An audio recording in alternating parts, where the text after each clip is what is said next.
اور تم کچھ جانتے ہو کہ لیلۃ القدر کیا ہے؟ تمہیں کیا خبر کہ لیلۃ القدر کیا ہے؟ لیلۃ القدر 1000 مہینے سے بہتر ہے۔ ان آیات کو دیکھیں اور ساتھ نبی پاک صلی اللہ علیہ وسلم کا وہ فرمان دیکھیں جس میں حضور علیہ الصلوۃ والسلام نے فرمایا تمہارے پاس ایک مہینہ آ رہا ہے رمضان کا، اس میں ایک رات ہے جو 1000 مہینے سے بہتر ہے۔ اور یہ لفظ کتنے جھنجھوڑنے والے ہیں۔ حضور علیہ السلام نے فرمایا جو اس رات محروم رہ گیا وہ ہر نیکی سے محروم رہ گیا، جو اس رات محروم رہا محروم ہی رہ گیا۔ اتنی بڑی بات۔ فرمایا تنزل الملائکۃ والروح، اس دن فرشتے اور روح القدس یعنی جبریل امین اترتے ہیں، فیہا اس رات میں، بِإِذْنِ رَبِّهِمْ مِنْ كُلِّ امر، اپنے رب کے حکم سے ہر خیر کے کام کے لیے۔ سلام، یہ رات سلامتی والی ہے، ہی حتی مطلع الفجر، یہاں تک کہ فجر طلوع ہو جائے۔ سرے شام سے لے کر مغرب سے لے کر فجر تک یہ رات سلامتی والی۔ اس کو لیلۃ القدر اس لیے کہا جاتا ہے، ہمارے مفسرین فرماتے ہیں کہ اس دن قدر والی کتاب قرآن پاک قدر والے محبوب پہ نازل ہوئی اور قدر والی امت کی طرف بھیجی گئی۔ نبی پاک صلی اللہ تعالی علیہ وسلم نے جب پرانی امتوں کی عمریں دیکھی، نہ کسی کی 1000 سال ہوئی، کسی کی اس سے زیادہ ہوئی، تو اللہ کے محبوب علیہ السلام کے دل مبارک میں یہ خیال آیا کہ میری امت کی عمریں تو بڑی تھوڑی ہوں گی، تو کیسے اتنی لمبی نیکیاں کر سکیں گے؟ تو اللہ تعالیٰ نے پھر لیلۃ القدر عطا فرمائی۔ گویا اس ایک رات میں جو آدمی نیکی کرے، 1000 دن نہیں۔ کتنا لوگوں کو شوق ہے کہ کوئی ایسا جیک لگے، یکدم میری ساری چیزیں بڑھ جائیں، اس پر بھی تو ذرا غور کرے نا۔ یہ ایک رات 1000 دن سے نہیں، 1000 مہینے سے افضل ہے۔ 1000 یکدم آپ کی نیکیوں کی عمر 1000 ماہ تک چلی جاتی ہے۔ کتنی بڑی فضیلت کی بات ہے۔ میرے رسول کریم صلی اللہ تعالی علیہ وآلہ وسلم خاص توجہ دلاتے، اس رات کے حوالے سے خاص توجہ دلاتے۔ اور یہ رات کب ہوتی ہے؟ صحیح حدیث میں موجود ہے، نبی پاک صلی اللہ تعالی علیہ وسلم نے فرمایا کہ اسے رمضان کے آخری عشرے میں تلاش کرو۔ گویا یہ جو 5 طاق راتیں ہیں نا، 21ویں، 23ویں، 25ویں، 27ویں، 29ویں، ان طاق راتوں میں اس رات کو تلاش کرو۔ اس رات اللہ کے فرشتے نازل ہوتے ہیں، آسمان دنیا پر، زمین پر فرشتے اترتے، حضرت جبریل امین علیہ الصلوۃ والسلام انہیں لے کر کے آتے ہیں۔ اور فرشتے کیا کرتے ہیں کہ جو بندہ اس رات اللہ کی یاد میں موجود ہو، جو بندہ اللہ تبارک و تعالیٰ کے ذکر میں موجود ہو، جو بندہ اس دن اللہ تبارک و تعالیٰ کی بارگاہ میں کسی بھی طور پر حاضر ہو، فرشتے اس کے لیے دعائے مغفرت بھی کرتے ہیں اور رب کی بارگاہ میں التجائے رحمت بھی کرتے ہیں۔ اور ایک روایت میں ہمیں یوں بھی ملتا ہے کہ فرشتے اسے مصافحہ بھی کرتے ہیں، ہاتھ بھی ملاتے ہیں۔ دیکھیے نا کتنی سعادت مندی ہے کہ انسان عبادت کر رہا ہو اور فرشتے اس کی زیارت کو آئیں۔ ہمارے صوفیاء فرماتے ہیں تو پکا پروگرام بنا لے عبادت کا، فرشتے کئی بار تیری زیارت کو آیا کریں۔ اور پھر ایک اور بات یہاں بڑی قابل توجہ ہے کہ انسان جب محسوس کرتا ہے نا مجھے کوئی دیکھ رہا ہے، تو ذرا اس کی عبادت کا انداز بھی تھوڑا تبدیل ہو جاتا ہے۔ تو اگر یہ ذہن ہو ہمارا کہ ہمیں فرشتے دیکھ رہے ہیں اور وہ والی مخلوق دیکھ رہی ہے جو ہماری ڈائری ڈائریکٹ لے جا کے ہمارے رب کی بارگاہ میں پیش کرے، تو پھر کچھ زیادہ ہی توجہ مسلمان کی ہونی چاہیے، زیادہ ہی انہماک ہونا چاہیے، وہ کھو جائے۔ ٹھیک ہے ہم کمزور بھی ہیں، ہمارے اندر کچھ پریشانیاں بھی ہیں، ہماری بیماریاں بھی ہیں، ہم لاغر بھی ہیں، ضعف بھی آ جاتا ہے، تھکاوٹ بھی ہمیں آ لیتی ہے، لیکن لمبی تو بات ہی کوئی نہیں، 5 تو طاق راتیں۔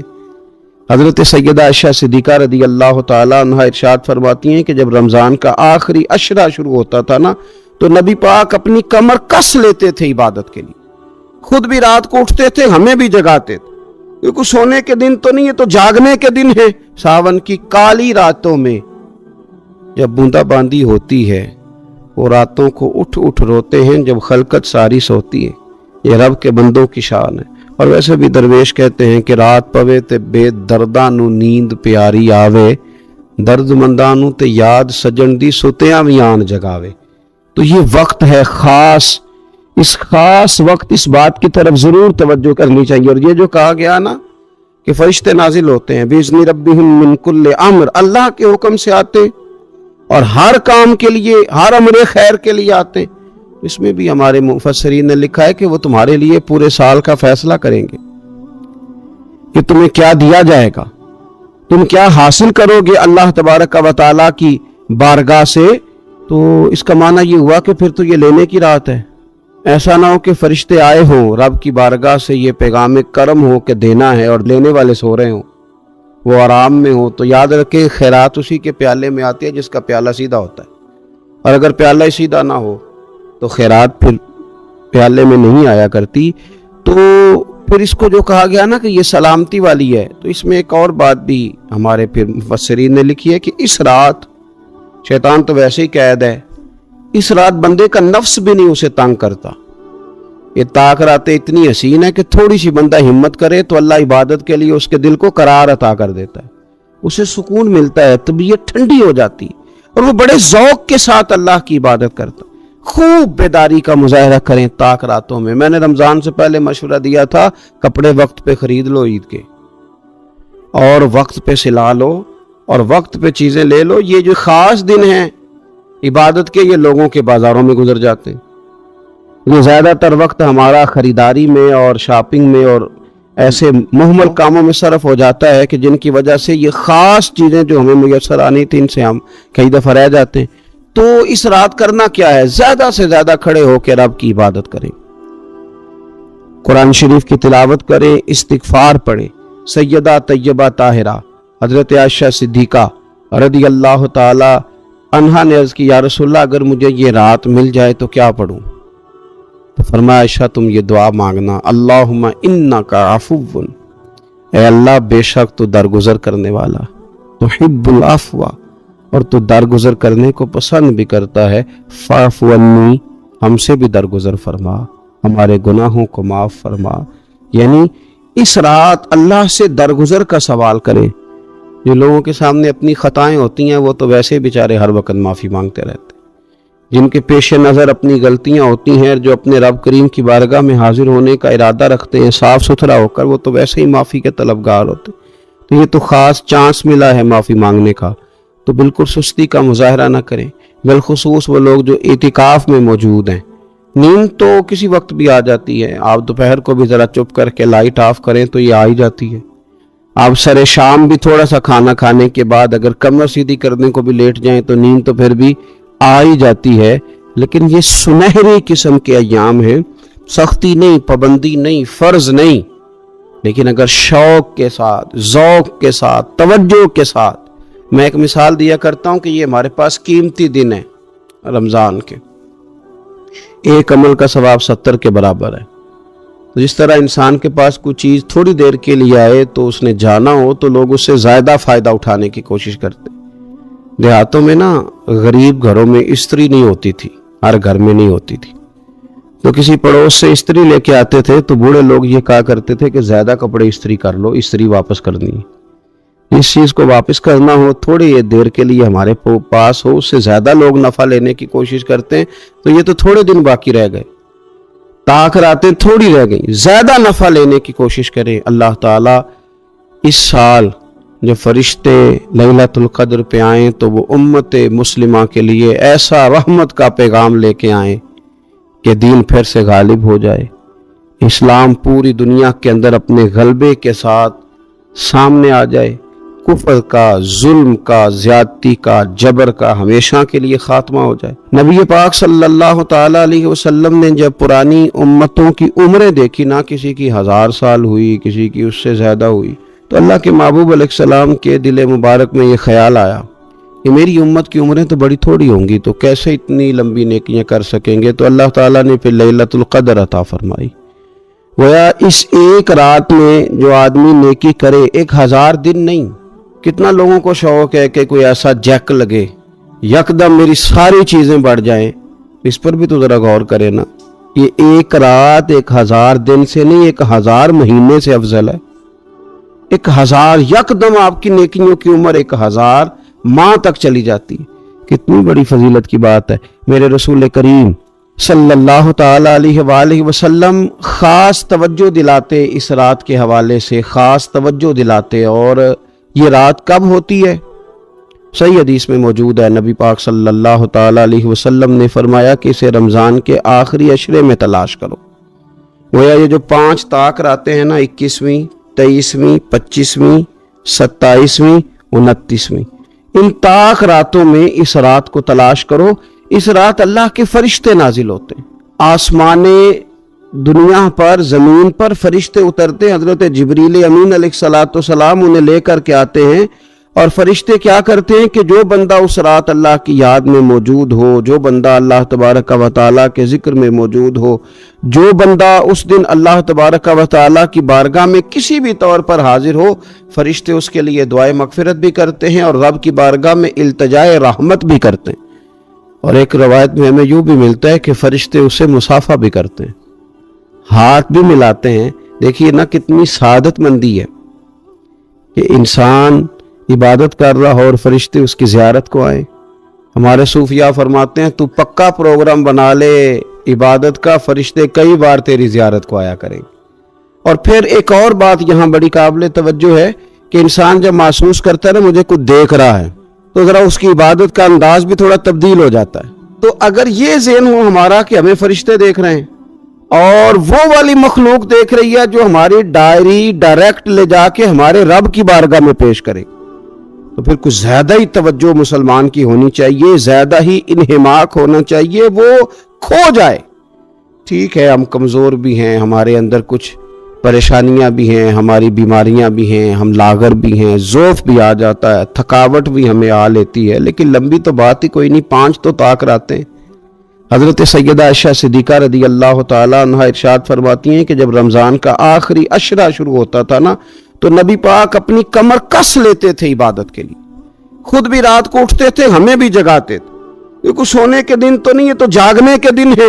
ساون کی کالی راتوں میں جب بوندا باندی ہوتی ہے، وہ راتوں کو اٹھ اٹھ روتے ہیں جب خلقت ساری سوتی ہے۔ یہ رب کے بندوں کی شان ہے۔ اور ویسے بھی درویش کہتے ہیں کہ رات پوے تے بے درداں نو نیند پیاری آوے، درد منداں نو تے یاد سجن دی ستیاں وی آن جگاوے۔ تو یہ وقت ہے خاص، اس خاص وقت اس بات کی طرف ضرور توجہ کرنی چاہیے۔ اور یہ جو کہا گیا نا کہ فرشتے نازل ہوتے ہیں بِإِذْنِ رَبِّهِمْ مِنْ كُلِّ امر، اللہ کے حکم سے آتے اور ہر کام کے لیے، ہر امر خیر کے لیے آتے ہیں۔ اس میں بھی ہمارے مفسرین نے لکھا ہے کہ وہ تمہارے لیے پورے سال کا فیصلہ کریں گے کہ تمہیں کیا دیا جائے گا، تم کیا حاصل کرو گے اللہ تبارک و تعالیٰ کی بارگاہ سے۔ تو اس کا معنی یہ ہوا کہ پھر تو یہ لینے کی رات ہے۔ ایسا نہ ہو کہ فرشتے آئے ہوں رب کی بارگاہ سے یہ پیغام کرم ہو کہ دینا ہے اور لینے والے سو رہے ہوں، وہ آرام میں ہوں۔ تو یاد رکھے خیرات اسی کے پیالے میں آتی ہے جس کا پیالہ سیدھا ہوتا ہے، اور اگر پیالہ ہی سیدھا نہ ہو تو خیرات پھر پیالے میں نہیں آیا کرتی۔ تو پھر اس کو جو کہا گیا نا کہ یہ سلامتی والی ہے، تو اس میں ایک اور بات بھی ہمارے پھر مفسرین نے لکھی ہے کہ اس رات شیطان تو ویسے ہی قید ہے، اس رات بندے کا نفس بھی نہیں اسے تنگ کرتا۔ یہ طاق راتیں اتنی حسین ہے کہ تھوڑی سی بندہ ہمت کرے تو اللہ عبادت کے لیے اس کے دل کو قرار عطا کر دیتا ہے، اسے سکون ملتا ہے، طبیعت ٹھنڈی ہو جاتی ہے، اور وہ بڑے ذوق کے ساتھ اللہ کی عبادت کرتا ہے۔ خوب بیداری کا مظاہرہ کریں طاق راتوں۔ اگر آپ محسوس کریں نا کہ یار یہ نا میں نے بال نہیں صحیح، میرے بکھرے ہوئے ہیں، ٹوٹے ہوئے ہیں، تو محسوس کرتے ہیں یار کوئی دیکھے گا تو کیا کہے گا۔ 2 جوڑے بھی بعض لوگوں کو دن میں تبدیل کرنے پڑتے ہیں، وہ آسودگی حاصل ہوتی ہے، اس سے تسلی محسوس کرتا ہے آدمی۔